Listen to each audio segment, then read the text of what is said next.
plan was simple: 12 hours, 1 tank of gas, no overnight stops.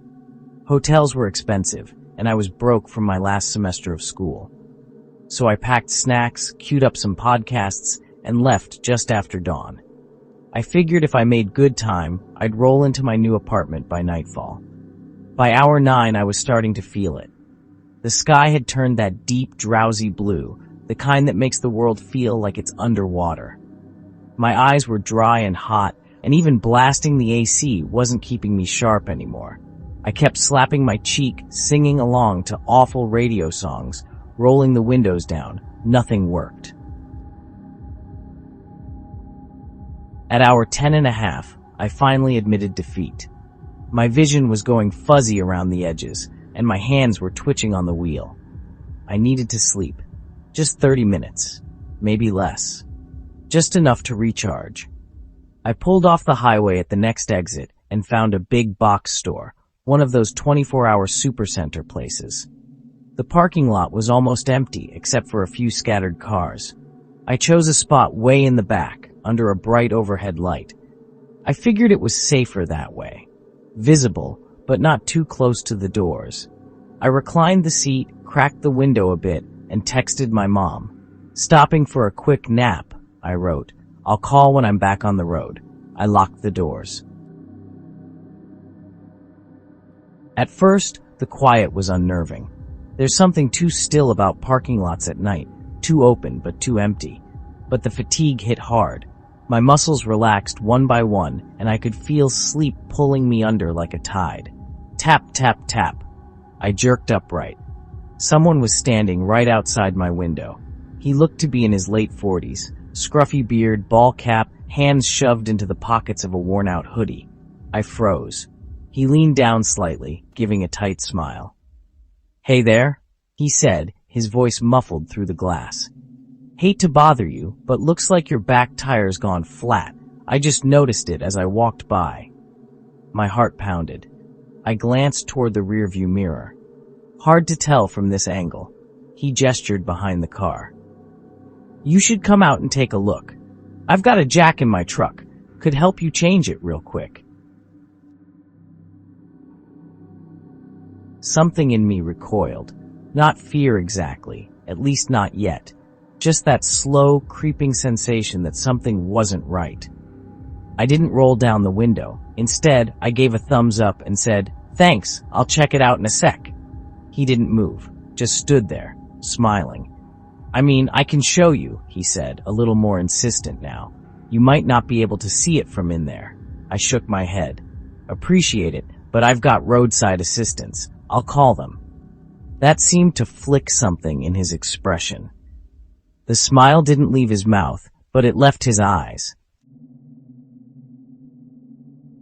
A second figure emerged from between the cars, approaching slowly from the opposite side of the lot. Younger.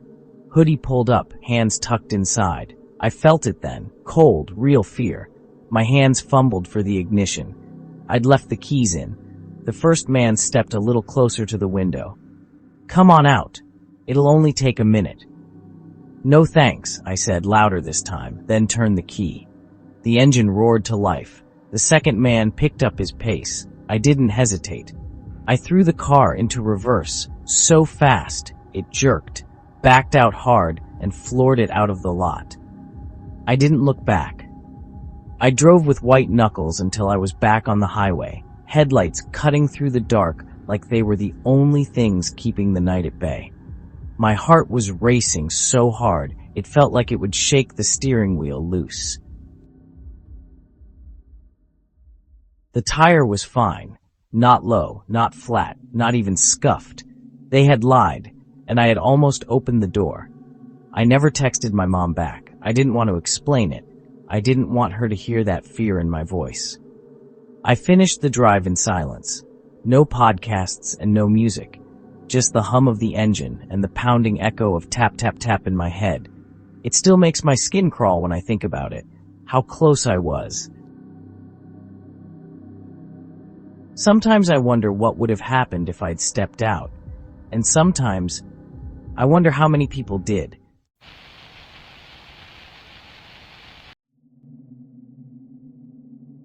I was somewhere between nowhere and farther than that, cruising down a stretch of empty highway with nothing but cracked pavement and the occasional mile marker for company.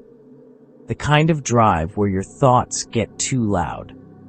I was about 7 hours deep into a 10-hour trip, halfway through my energy drink and just trying to keep my eyes from glazing over. That's when the biker came out of nowhere. He darted into my lane without signaling, lathed maybe 10 feet in front of my bumper. I slammed on the brakes, heart jumping into my throat, and instinctively laid on the horn. Hard. He swerved back into his lane, but not before jerking his head around to glare at me. And then he flipped me off. Full arm extension. Gave me the bird like I'd tried to kill him. Next thing I know, he's slowing down to ride alongside me, screaming. I could hear him even though my window was up. He was that close and that loud. His eyes were wide, bloodshot. He was saying things no one says unless they've already decided you're their enemy. I tried to ignore him, let off the gas, switched lanes. He followed. For about a mile, he played cat and mouse, swerving closer to my car, yelling, circling around like a shark. I didn't want to escalate it, but I wasn't about to pull over with him right there. Finally, I took a sharp exit onto a 2-lane side road and floored it, praying he wouldn't follow. He didn't. I drove for another 20 minutes before pulling off at a quiet little rest stop tucked into a stand of trees. Just a small lot, a few vending machines, and a single-stall public restroom built like a cinder block bunker. The place was deserted. I figured I was safe. I parked under a light, locked the doors, and headed into the bathroom. It was grimy and smelled like every gas station toilet you've ever regretted. Still, I locked the metal latch behind me and tried to breathe. My hands were still shaking from the biker incident, but the relief of being alone helped a little. I just flushed and turned toward the sink when I heard it. Knock, knock. A pause. Then a voice, a man's voice, said, "Don't worry, I can wait." The blood in my body turned cold. I knew that voice. Even muffled through a steel door and distorted by rage, I knew it. It was him. My heart stuttered. I stared at the door like I could make it disappear. My first instinct was to stay quiet, pretend no one was in there. But he knew. Of course he knew. I spoke up, trying to keep my voice steady. "Look, man, I recognize your voice," I said. "I know who you are, and I'm calling the police." Silence for half a beat. Then he replied, "You come out now and face me like a man, or I'm going to do things to your car you won't be able to fix with insurance." My phone was already in my hand. I unlocked it, fingers fumbling, called 911, hit speakerphone. The dispatcher answered, calm and clear, saying, 911, what's your emergency? I raised my voice, praying he could hear me. Yes, I'm locked in a single-stall restroom at a rest stop off Highway 34, I said. There's a man outside threatening me. He followed me after a road rage incident and said he's going to damage my car. The voice outside went quiet.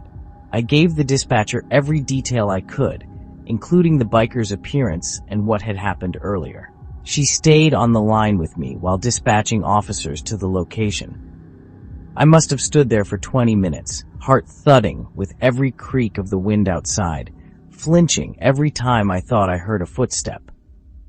But there was nothing, just silence. When the squad car finally pulled into the lot, red and blue lights cutting through the night, I opened the door slowly, cautiously. 2 officers stepped out, one scanning the area, the other walking toward me. The biker was gone. My car sat untouched. No scratches, no broken glass, no slashed tires, nothing. I walked to it in disbelief, adrenaline still buzzing in my veins. That's when I saw it, tucked beneath the driver's side wiper, a folded piece of paper. I opened it with shaking hands, just a single sentence, printed in block letters. The note read, I have your license plate. I will find you.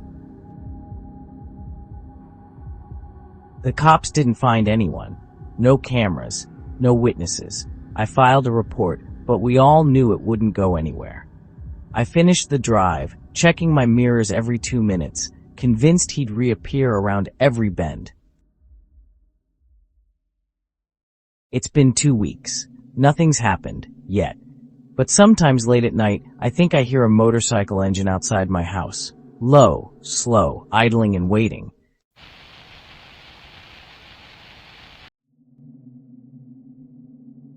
I was somewhere in northern Arizona, cruising down Route 160 on a solo road trip to clear my head. The sky was bruised with the colors of dusk, and my gaslight had been blinking for the last 15 miles. When I saw a small station flickering in the distance, one of those old-timey places with a faded sign and a single row of pumps, I pulled in without hesitation.